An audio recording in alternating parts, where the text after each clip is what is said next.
So we want to acknowledge that the land operates on the traditional territory of the Mississauga of Scugog Island First Nation, which is now home to many First Nations, Inuit, and Métis people. Here in the north, we're also the nation of the Anishinaabe and Ojibwe, as well as the Inuit people. We acknowledge the territories and lands across Turtle Island that our members are from, and we're honored to be here as guests on this land that Indigenous peoples have cared for and continue to care for.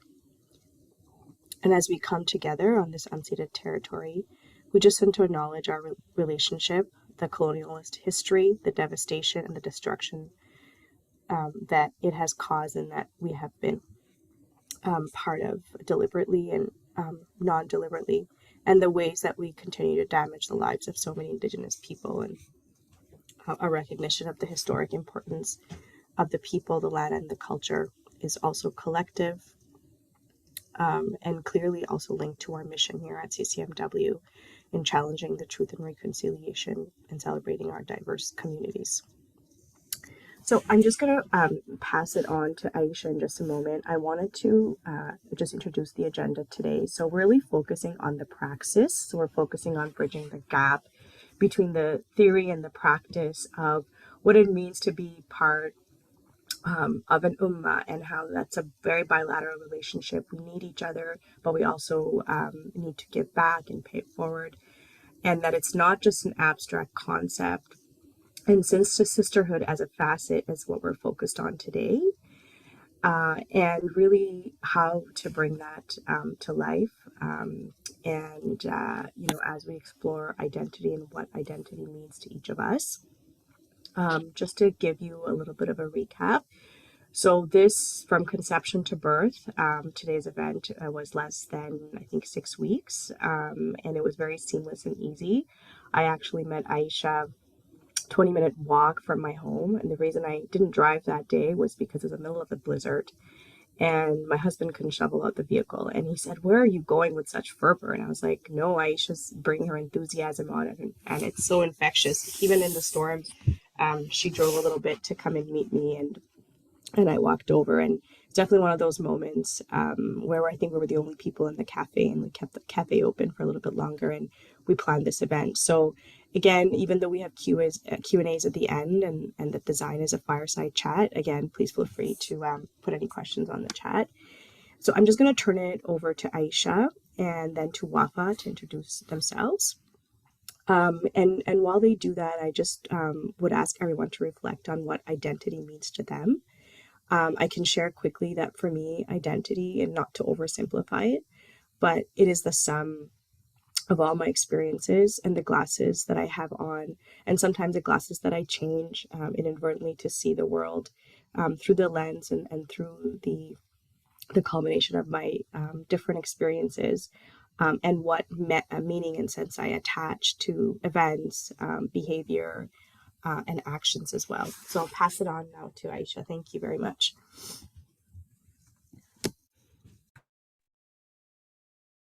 Okay, thank you so much, Anna, for that warm welcome. And assalamu alaikum, everyone. Ramadan Mubarak. Happy to be here. So just a short little introduction about myself and who I am. I'm a former social service worker, but I'm now a full-time stay-at-home mom. I'm an active member of several groups and organizations that are geared toward Islamic education, and especially promoting a love for the deen amongst the youngest generation of Muslims, including my son. I really love to connect with reverts and converts and celebrate the diversity in the Ummah. And personally, I believe that the bonds of sisterhood are and were an integral part of my own journey. So I'm always looking for ways to make new connections within my immediate and the broader community. So naturally, I'm really grateful and honored to be here today and speak with all of you. And we really appreciate that, and we celebrate with you. I'll pass it on to Wafa, who's our featured breathwork artist today, and she'll introduce herself, a little bit about her background. Thank you, Anna. Thank you, Aisha. I am so pleased, and I've been looking forward to be here today. I am surrounded by a plethora of women from all walks of life, from different experiences. And I have to say without a doubt that it's this mosaic of identities that feed my identity. It does every day. For me, identity is a mystery and is an affirmation too. It's a mystery because I learn every day, and I do come from somewhere, but I learned to dissociate and detach myself from my culture and then attach myself more to my deen, to Islam, and then realize that there is some balance somewhere there. The same balance I'm trying to achieve also in all my relationships, including, if I may call it relationship, it's mostly the most important one I have with the divine. Voilà, that's the core of my identity. I would like to invite you all to be comfortable at this moment, to have a comfortable seat, to make sure that you have your shoulders above your hips. And if you are laying down, please stay relaxed. Laying down, that's actually the best position for breathing, meditation. Yeah, just make yourself comfortable. And I have with me a tasbih, if that inspires you to hold on to it during the meditation. And even if you want to do your tasbih the way you do it usually. We're going to do a meditation called Vipassana. Vipassana has become very popular throughout the world because it doesn't have a religious connotation to it, and it is so simple. Vipassana is an insight meditation and also based on our observation of our breath. So it's effortless. We don't need to do a huge effort into inhaling and exhaling, which is suitable for Ramadan. We don't need to exert ourselves, especially at this time of the day. So Vipassana is the observation of the breath, which I will guide you through it. Make yourself very comfortable and begin slowly to shift your awareness towards your breath. If it helps to close your eyes, please make sure you are comfortable and seated, well seated, before closing your eyes. And once you do close your eyes, begin to slowly release and surrender any tensions that you have from today, any sorts of tensions. Just let them go consciously.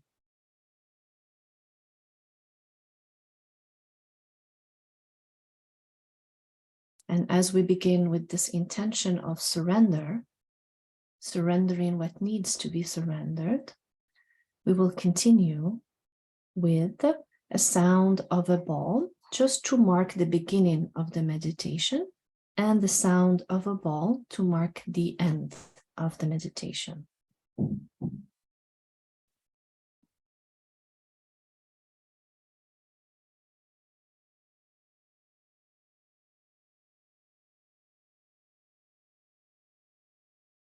Inhaling through our nostrils and releasing a big exhale here through the mouth. One more time at your pace, inhaling through the nostrils. And exhale and surrender wherever you need to let go of through the breath with intention. Excellent. And we will begin. So the purpose is to observe your breath and take note of the quality of your inhale and exhales, as if you are going to explain with detail the quality of every inhale and the quality of every exhale. So we're not looking for perfecting the inhales or exhales or making them active. We are passively breathing as we do, but with awareness. If it helps, you can rest your right hand on your heart and the left one on your belly. If you need to feel the breath. And we'll begin with our eyes open or closed, taking deep inhales and deep and conscious exhales.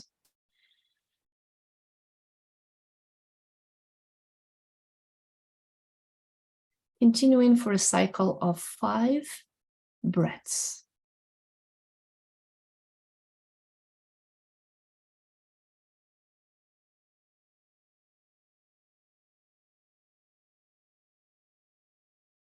Every cycle means 1 conscious inhale and 1 conscious exhale.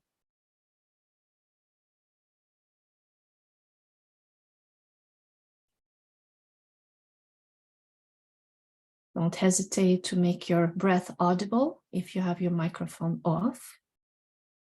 You want to hear what it sounds like, to listen to your own inhales and your own exhales. 2 more cycles.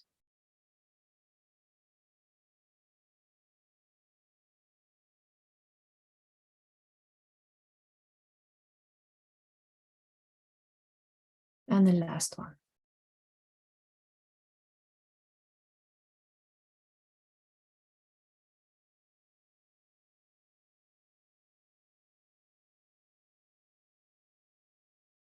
Excellent.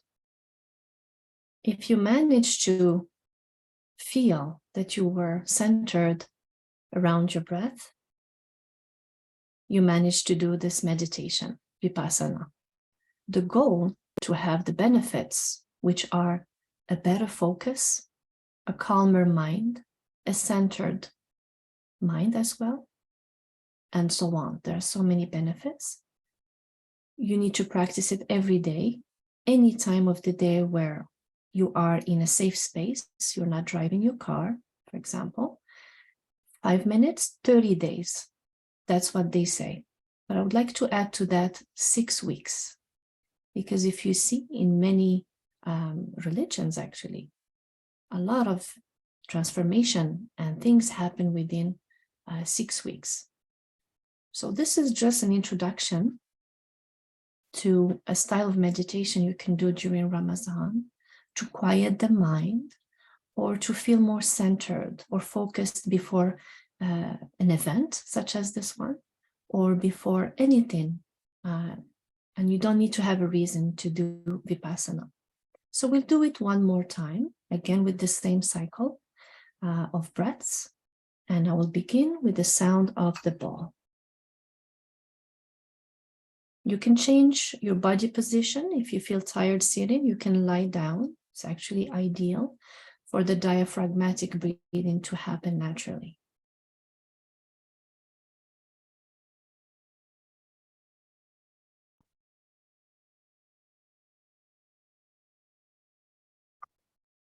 And we begin. So again, surrendering anything that needs to be surrendered right now. Any physical tensions, any worries, just setting them aside for this moment, which is yours.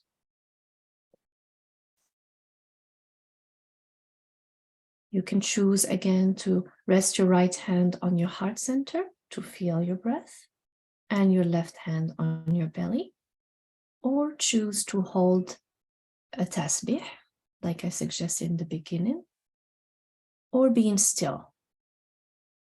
It's all good. What's important is withdrawing the senses inward. That's why we choose to close the eyes at the beginning, to withdraw all the attentions that stimulate our senses inwards towards the breath. And as you do, you can begin to inhale through the nostrils, fill up with air, and exhale, let go. Great. So this is a conscious exhale, a surrendering exhale, releasing whatever needs to be released. In any way, it needs to be released. One more time, inhaling.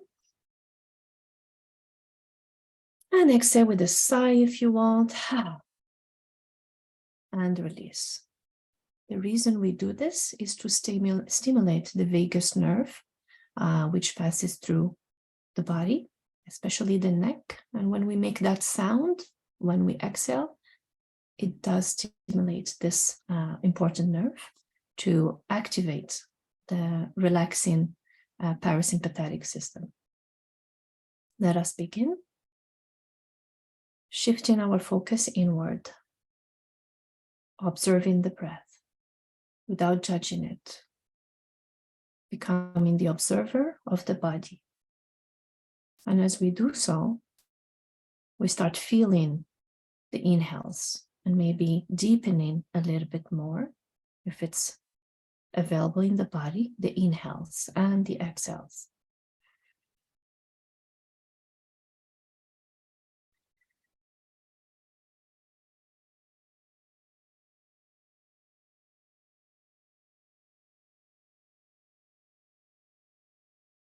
Three cycles of breaths.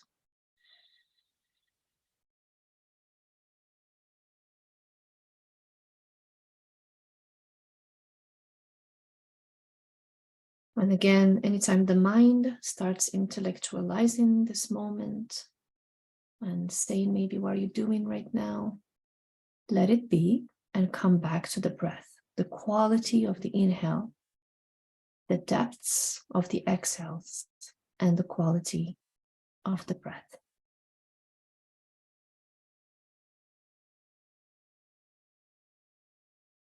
We can add some gratitude also for this moment to help us focus on the breath. Being grateful for this inhale and for that exhale, because they count.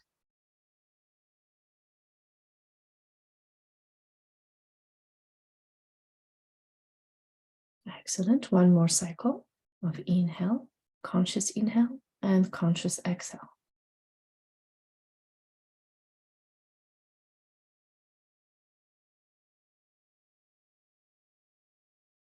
Great. We'll do two more cycles in silence.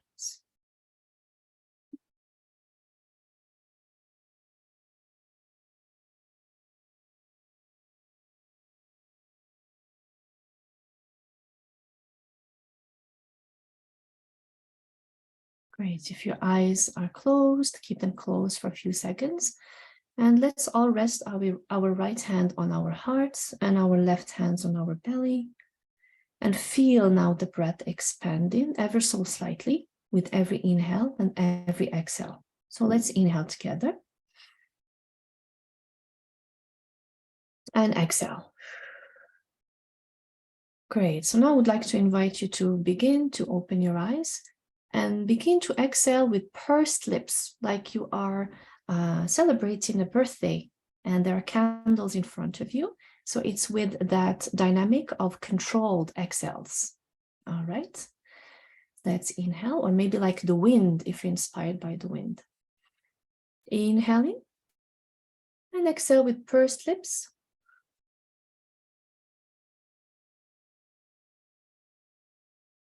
Great. Oh, go all the way down until the end of the exhale, and then start one more time. Fill up your cup, expand your rib cage when you inhale. And exhale. Lengthen your exhale all the way down. We'll wait for you. Great. And the last one here. Fill up your cup, be generous with yourself, expand without forcing. We're not forcing anything right now. And exhale with pursed lips, as if you are celebrating a birthday and there are candles.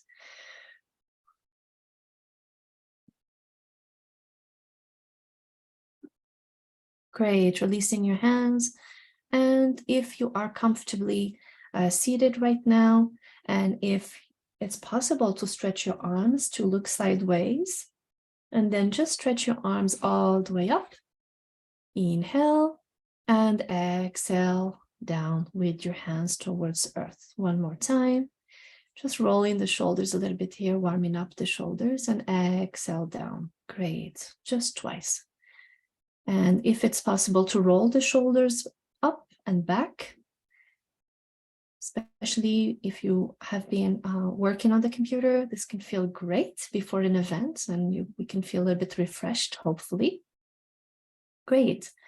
And maybe just releasing the hands like this towards the ground. So you don't see me, but I'm shaking my hands towards the ground. Yeah.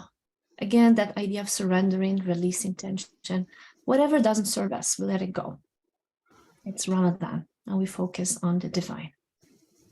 Good stuff. Okay. Thank you. I feel Thank like you, Anna. mind, body, and soul re-engineering all at once. You're too kind. It was very, very graceful. We invite you to stay if you wish for the rest of the event. Wafa, I leave it to you whenever you have to continue with your day, or you can absolutely keep joining us for whatever remaining time you are able. I'm definitely staying. Thank you, Anna. And thank you, Absolutely. CCMW. Absolutely. Okay, now that we've been re-engineered a little bit and had some massage of our mind, body, and soul at once, I will pass it on to Aisha, and I'll pass it on to Shanza for the questions as well. So I'll hand it over to her. So the first question, Shanza, you can take it away, and then I'll come back in a little bit. So thank you, Shanza. Thank you, Anna, and Assalamu alaikum, rahmatullahi barakatuh to everyone, and a blessed Ramadan Kareem to all as well. And so thank you, CCMW and Anna and Aisha for making this happen today. And thank you for all for being here. And thank you, Wafa, for a wonderful breath work. Thank you. So I will just start off with Bismillah ar-Rahman ar-Rahim to ask the first question to Aisha. As we just open up the session, what role did the religion play in your life prior to discovering Islam? Hey, thank you so much for that question. So I grew up in a semi-practicing Roman Catholic household. So if you think of the Christmas and Easter Catholics who occasionally attend Mass and have a general recognition of God, I would say that that's kind of how my family practiced. We were always taught about God from a young age, but the main difference I would say between Catholicism, or at least the way that it was taught to me, is that it was always from a fear-based perspective. We were taught to fear God and fear his wrath, and it was never really focusing on the love that we should also have for God. So we were often provided with a lot of confusing and conflicting information about who and what it is that we actually worshipped. I always felt unsure of my faith and where it fit into my life. And I actually ended up leaving the church and considered myself to be agnostic for quite some time, most of my adolescence, I would say, before coming to Islam. Oh, that's great. Like how you just kind of shared about like in regards to like your life, prior to discovering Islam. So my next question is, how did you discover Islam, and what aspects of the faith were interesting to you, and when and how did you accept Islam? Yeah, so when I was in my first year of university, this is going back to 2014, I had actually started working part-time for a skincare company. And we were a very small team of employees. I think there was only maybe 5 or 6 of us working there at the time that I was hired. And it just so happened that 2 of my colleagues, 2 of the ladies that were working there, they both happened to be Muslim. So they both came from very different cultural backgrounds, but one thing that they had in common was their love for Islam and for their deen. And I was very curious about Islam through them. I had never had the opportunity prior to that to speak with a Muslim and learn about the faith. I had a few negative preconceived notions about Islam just from the media and the things that you hear. But I always considered myself to be fairly open-minded, and especially when it came to this opportunity to learn about Islam from two of my new friends and my colleagues. So there were a few things that I would say really captivated me about Islam and really encouraged and pushed me to learn more about the religion. Some of those things being the rights that are afforded to women in Islam, the simplicity in the oneness of Allah, which is something we don't have in the Catholic faith, and also the Holy Quran and how it is a book that hasn't been altered. It is something that has been protected by Allah himself. SubhanAllah. So I began to casually research Islam over the next 4 years throughout the duration of getting my degree. And during this time, I actually simultaneously returned to the church. And the reason for that was I felt that I couldn't truly consider accepting another religion unless I gave the faith that I grew up with, which was Catholicism, a chance. And SubhanAllah, it's incredible how Allah guides people towards Islam, because returning to the church and returning to the fold of Catholicism actually encouraged and pushed me more towards Islam.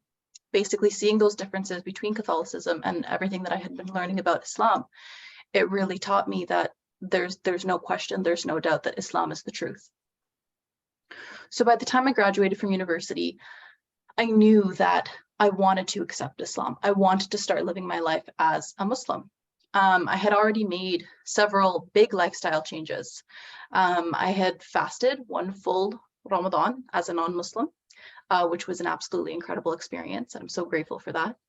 I had stopped eating pork. I was trying to eat hand-slaughtered halal as often as I possibly could. And just refraining from the things that were haram or forbidden. So at this point, even though I hadn't said my shahada yet, I really and truly had found peace in my life. I felt that Islam answered all of these questions that I didn't even know I had within myself. And even though I was at that point, I still didn't take my shahada. I was so in awe of the perfection of Allah, of his creation, of Islam, that I actually didn't feel worthy of being a Muslim. I didn't feel worthy of saying that I practice Islam. So fast forward, finally, it's the time that I moved to Toronto, which would have been 2018, around 2018, 4 years after I had initially discovered Islam. I decided two things. One, that, okay, now is as good of a time as any to make this big lifestyle change and this huge decision and lead the rest of my life as a Muslim. And the second thing was, I was never going to be perfect. No matter what, no matter how hard I tried, I was never going to be perfect. But Allah is the most forgiving. Allah is Ar-Rahim.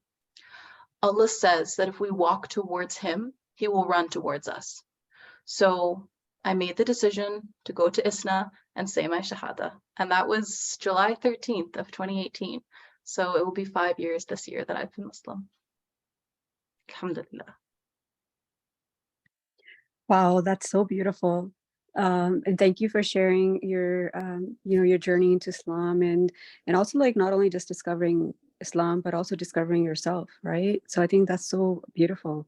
And I'm so blessed to have known you and to learn about your journey, and inshallah, as a sister and within the sisterhood, to learn more and, ask for each other, inshallah. I'm going to pass it on to Anna. Anna, you can continue with the next question. Inshallah. So that, these gems that we're extracting today, I feel like what you said just a few minutes ago about walking towards Allah and he returns it with a chase or a run. And it's so compelling how you said it, that I forgot I was at an event for a second there, and I got lost in my own thoughts, and it's very, very compelling and powerful. So it's a good segue for me to turn to, the praxis part of this, of our agenda today, which is really about, initially I had mentioned how talking about the ummah and referring to the ummah is not something as abstract as something very tangible, something that we all have a part in, and that it's a bilateral relationship. Again, not to oversimplify that.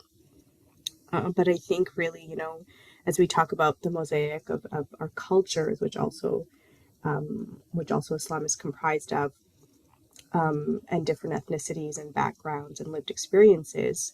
I guess the question I wanted to ask you is, how do you feel, just based on your experience? And of course, again, thank you for sharing your gems through storytelling, because I think that's really important. But how do you strengthen our sisterhood, or how do we strengthen our sisterhood and community together? What kind of support do you feel is needed for Muslim reverts today? One of the examples you shared in our rehearsal or in our planning conversation really stood out to me when I think it was about a sister. You were reaching out to different sisters and they didn't always initiate. They always waited for you to initiate, or plans would continuously fall through. And of course, our lives are busy. We don't live in a vacuum, and of course, acute issues come up in our lives. But how do we channel that, and how do we make those relationships authentic while juggling our responsibilities in life to our sisters in Islam, to our friends, right? Yeah. Yeah, absolutely. That's a really good point. I think that, one thing I want to mention is the importance of that one-to-one connection with sisters in our community. And I really think that that's where the strength in our community comes from. It's important and it's wonderful to have large events and gatherings for the broader community as well. But sometimes, especially for reverts who may not have that support from their family or the friend group that they may have grown up with, it's really important for them to just have that special friend, somebody that they can turn to in times of hardship, someone to hold space for them and just make them feel that they're truly not alone. A lot of times the statement comes up, you're not alone, and that's wonderful and it's a great reminder, but it's really important to ensure that the person you're saying it to feels it as well.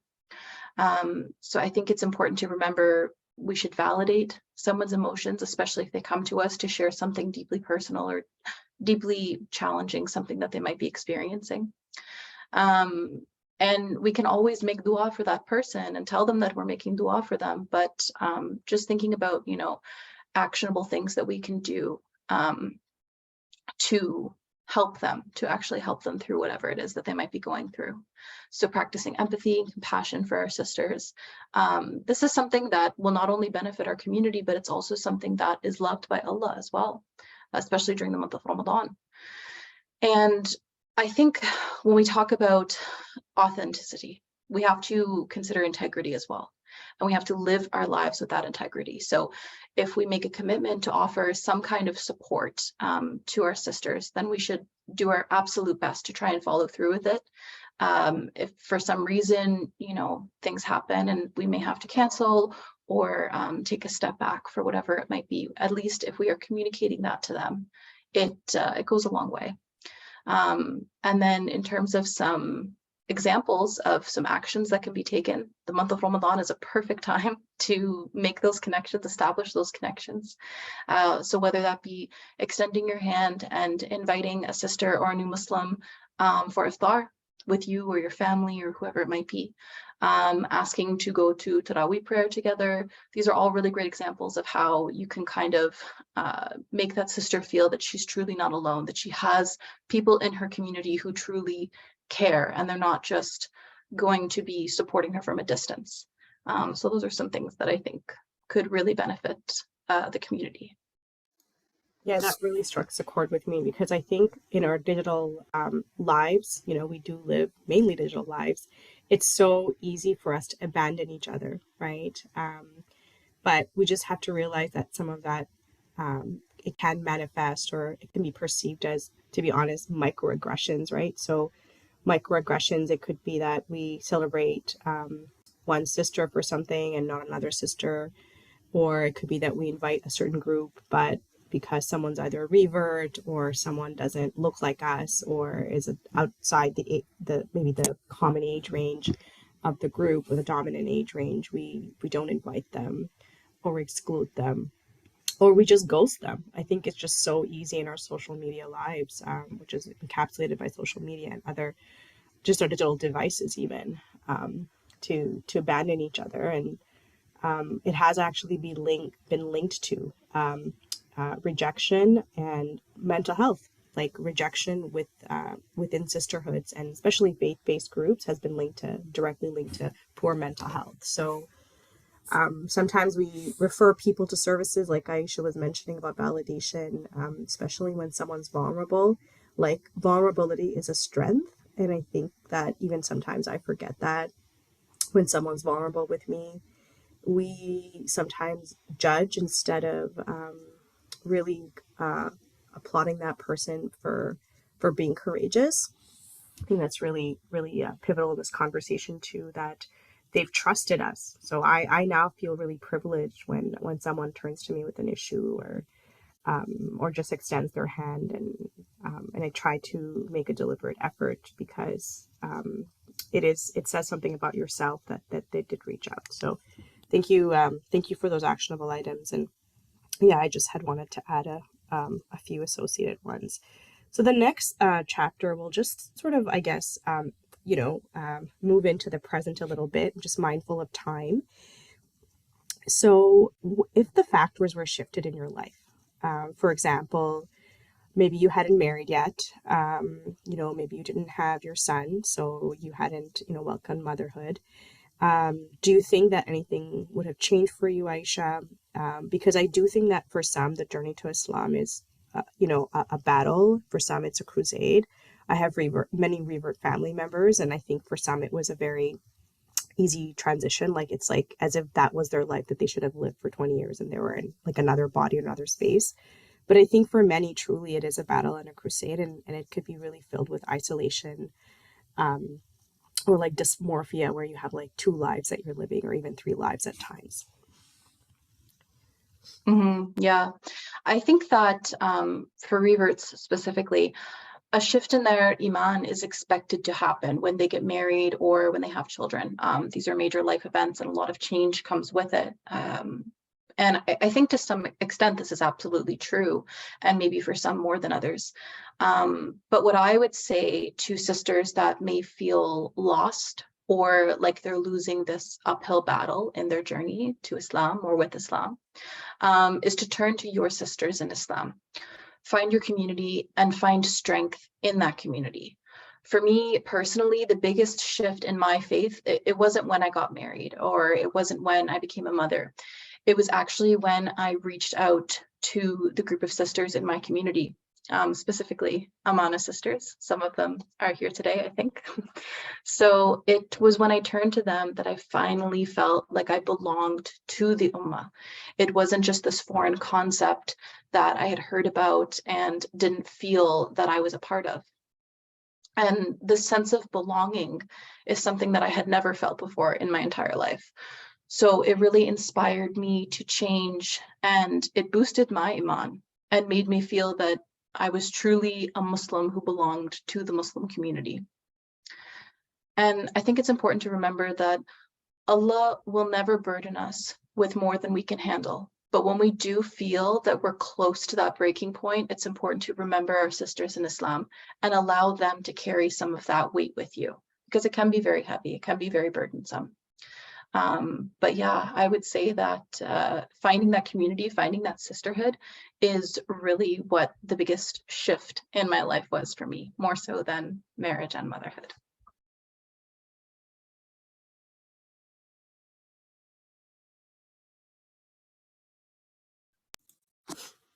My mic, I think, just didn't want you to stop talking. Oh. I couldn't unmute. So I think, you're speaking about your proverbial journey, but I think, for it to become really life and give it life and fruition, we can't really go into mentorship today, but we wanted to focus on mentorship, maybe another series or another topic, and mentorship and being a buddy to Muslims who are in crisis, sisters who are in crisis, or just in friendship, and in our worship, and of course to reverts, and in celebrating our tapestry. But I will turn it over to Shanza to ask the last questions. We had some tech issues in the beginning, so we started 5 minutes later. I'm just mindful of that because it's a fireside chat, and so it's really about all of you and not just our voices. So I'll just turn it over to Shanza to ask the last question, and then we'll turn it over to the audience. With a good luck, I read everyone. Shanza, please take it away, Yes, my friend. thank you, inshallah. My next question, and just to carry forward with what has been shared already, is just to kind of look back in your journey, and just to look back in the rear view mirror of your journey. Can you share some of your wisdom and gems with us all today? Your story is, very inspiring and humbling at the same time, and it's nourishing for us all today. So if you can do that, that would be great. Thank you, and Jazakallah khair. Yaki, thank you. That's really kind. So just to be mindful of the time, I think I'll just mention one important thing. And this is more a reminder for myself than anyone else. But I think when I reflect back on my personal journey, something that I really try to remind myself of is that it doesn't matter how long I've been Muslim for, it doesn't matter how long anybody has been Muslim for, whether they were born into Islam, practicing Islam. Maybe they've only been Muslim for 1 year, 5 years, 10 years. It's never too late, and it's never the wrong time to renew your intention. And we're currently in the month of Ramadan, so there's no better time than now to reflect on your choices, your habits, your practices, and remind yourself why and who you are in service of. Allah has given us this perfect opportunity to reset and refocus and achieve those goals that we may have set and could have strayed from or are struggling to achieve. So I pray that all of us are able to take advantage of this holy month and the opportunities that come with it, and that we're able to reap the rewards, benefits, and blessings of Allah subhanahu wa ta'ala. Ameen, Aisha, ameen. So we'll now open up the floor to anyone who has questions, either on the chat, or you can just unmute. We don't need to see your digital arm or raise your hand or anything like that. You can just unmute and ask. Oh, sorry, I raised my hand. Oh, you can never be in trouble, Faridanti. You're flawless. So Okay, I just wanted to ask Aisha. Aisha, have you been frequenting the masjid during Ramadan? Because just for myself, I'm just going to give you my personal experience. I go for prayer, Isha and Taraweeh during Ramadan, and it's so beautiful, the feeling, because it gets so packed. The masjid even looks small, because there's too many people. It fills up. People don't know where to go. They even go in the corridors. We squeeze together. Latecomers try and find whatever space they can. But it's still beautiful because I can't help thinking we're all here for one purpose, the purpose of worshiping Allah. That's it, that's all. And it creates a beautiful feeling of community. Do you have an advantage to go to the masjid every night? Because it's an absolutely beautiful feeling. Yeah, absolutely, Sister Farida. I couldn't agree more. I myself, this Ramadan, I haven't yet had the chance to go for Taraweeh prayer. I'm hoping to go for the first time this week, inshallah. But I couldn't agree more. It's such a beautiful feeling to be there, the sense of community and all knowing that you're there for the same purpose, to worship the Creator. It's it's absolutely incredible. And just to mention that churches are emptying, but the masjids are filling up. And in Quebec, I suppose this is it hits on the people, how religiosity is very much a part of Muslims' lives, as opposed to the general mainstream Quebecois population. Just wanted to say that. Thank you.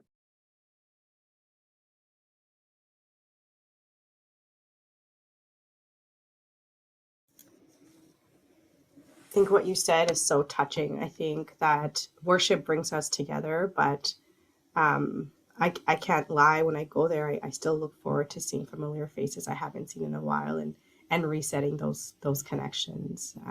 And I'm almost sad and I know it sometimes I feel like it's very selfish and it's very like instant gratification, but that's part of the reason I feel really sad as the days get longer, which means Ramadan is signaling the end of Ramadan. I know we just started, but you know, in the sense that not everybody's going to congregate for a while, and maybe not even after Eid for the next 11 months or so. So I hear you loud and clear. Thank you for sharing that. Anyone else? Anyone have any stories of their own that they want to share, or any gems that they've witnessed, not just for Ramadan, but around this topic of sisterhood and really, I guess, weaving, interweaving with our what is ummah, and what does that mean for us? And it's not just an abstract concept. There's a hand up, Tamana. Yeah, Assalamu alaikum.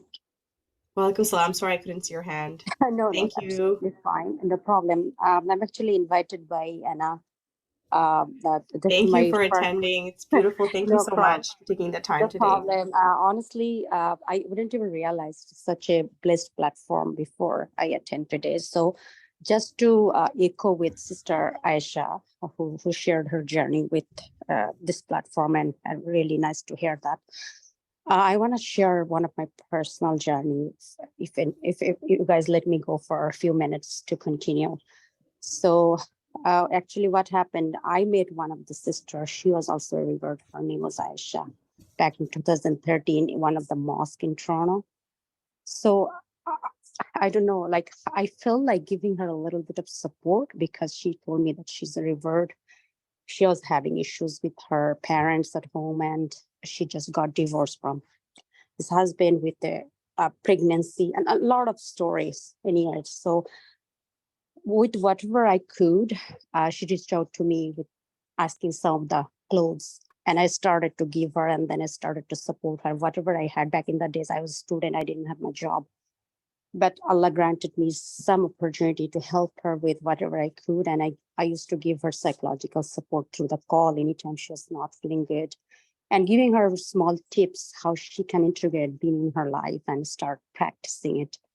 It was my own initiative, my own effort, but whatever this sister is telling me today, it made me also feel oddly that what I did for the other sister. And subhanAllah, still now, we are such a good friends.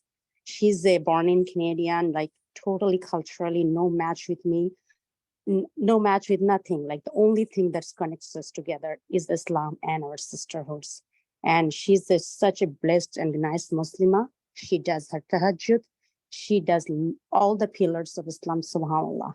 And I'm so pleased. I'm so grateful that Allah subhanahu wa ta'ala gave me an opportunity to be the part of our journey. So I will just say that definitely we all have busy schedule. But anyways, if I am able to do anything for you guys, please let me know. I'll be happy to be part of this process. Thank you. That truly was such a gem, Tamanna. I totally agree with you. I think that these are also opportunities for us. Sometimes when folks turn to us, we might feel like we're burdened, but actually it's a gift for us. And I think you highlighted that beautifully. And you know, that thread is so strong between you, even if you have very different identities or upbringings. The thread of our faith is so strong. And I'm also very grateful to have met you too, I think at the mosque around that time as well. SubhanAllah, the same mosque I met the other sisters. Yeah. And I actually, SubhanAllah. So the great thing is, yeah, so there is no difference, nothing. We all are Muslim. This is our own identity, like, and nobody is bigger or small in Allah's eyes. We just have to work on it. And sister, what she has highlighted today, they need support. Truly, I understand they need a lot of support, and they are really behind, like, what as a society we can provide to them. We should just come together to help them more. Yeah, and that's definitely part of our deed. I think one of the you know, the other takeaways today, inadvertently, you know, it's I guess the covert message here is, I think we do exclude sometimes. We don't intentionally do it, but we do it, and we really may hurt others. And so, of course, Ramadan is a time to reflect, just because our identities, we see things differently, right? We might not feel like we are, but part of that purification of our soul process, at least for me, I can only share for myself, is that, who have I excluded this year, and who do I need to start including more in my life, and make sure that, I'm not part of anyone's isolation journey, because I think a lot of people do feel isolated, especially post-COVID, and I think COVID illuminated that. And let's not forget also our senior sisters, right? Many, many sisters who are widowed, or they live alone, or they're not close to their families. And they are also, sometimes they have, they have the handcuffs of culture. So they can reach out. They would feel very vulnerable reaching out, and in fact, maybe even ashamed and humiliated. And so I ask all of us, and especially myself, to really to think about ageism, right? We never think we're going to get old, but it's happening. It's happening to our parents, our grandparents, and yeah, I do see Muslim seniors around me, and they spend a lot of time alone, and it really breaks my heart. So, females of all ages and stages and colors. So we're celebrating here at CCMW. So I'll pass it on to the next person. I don't see any hands up. I can't see any hands up. I don't know if anyone else can, but any other gems to share? Any questions that anybody else has? Maybe please feel free to jump in. Anyone here who was a revert who would like to share their experience or gems of how they felt welcomed, or any suggestions for others? Hi, it's Kara. I'm a revert as well. Assalamu alaikum, everyone.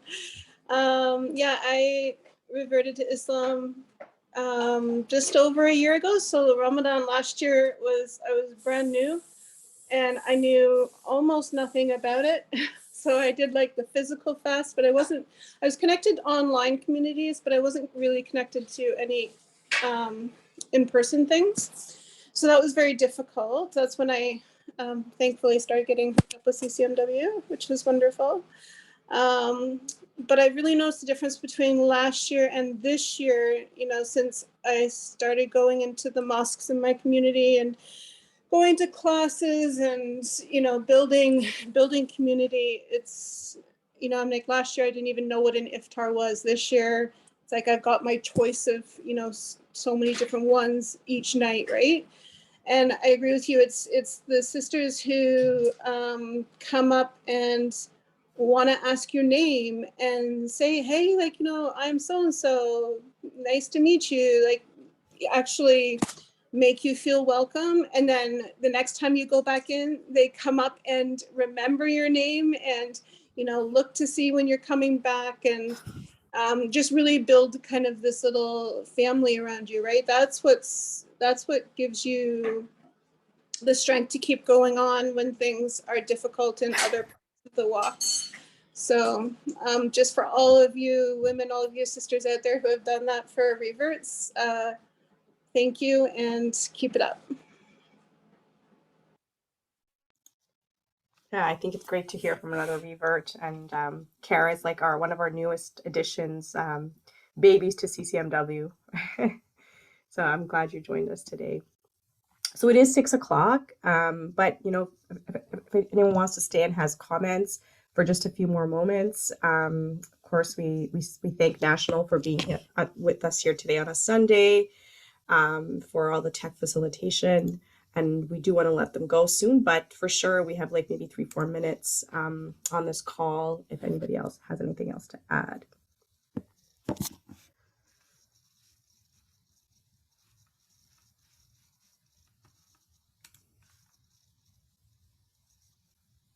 I actually just wanted to add in something, Anna. Thank you so much, everyone, for being here and hosting this event, as well as Ramadan Kareem to everyone that is celebrating. Also just want to let everyone know that there's many women in our community that do need our help. Both sisters in Islam that have reverted, and there's many women that are facing gender-based violence. and they're facing financial hardship. So CCMW is fundraising to support those women. So please, go on our website. There's many resources that we do have, and we are fundraising this month, and it is zakat eligible. So you could go to ccmw.com/donate, and you'll be able to support us there. So thank you so much again. Do you want to just put the link in here just for, Yes, I'll for put the it in ones the who are chat. not part of? Yeah, that's perfect. And again, thank you, Anna, for this event. Thank you for being very much a partner all the way through. No, happy to help. Anybody else have anything to add? Otherwise, we can conclude for the evening. I know that everybody has some iftar plans. I know that some are ill and maybe in isolation, and hats off to you too, because that's definitely something that can be gut-wrenching and really, really hard to endure during Ramadan. Especially as it's such a time of community. So I'm really, really happy with the turnout today, because I think everyone was engaged. It's not always about attendance, but the participation that we had.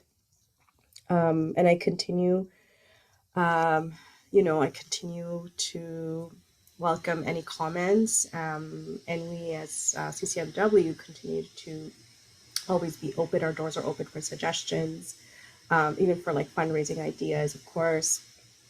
And for us to do all the difficult work, I guess, around our identity and resetting that and resetting what sisterhood means to each of us this Ramadan. So again, my hats off to all of you, and I'll end the evening with much gratitude. And Assalamu alaikum, everybody. Jazakallah khairan from my family to yours. And may Ramadan be filled with rahmah. I mean, I just want to also say Assalamu alaikum to everyone. Ramadan Kareem to you all. Thank you, Nina and CCMW, and and Aisha for this event, and everyone for being here. And have a blessed Ramadan. Make the most of it. May Allah bless you all, and may we be all a blessing to each one of us. Thank you. Jazakallah khair. Love you all. Jazakallah khair. Love for everyone. Thank you, everyone. Assalamu alaikum. Wa alaikum salam.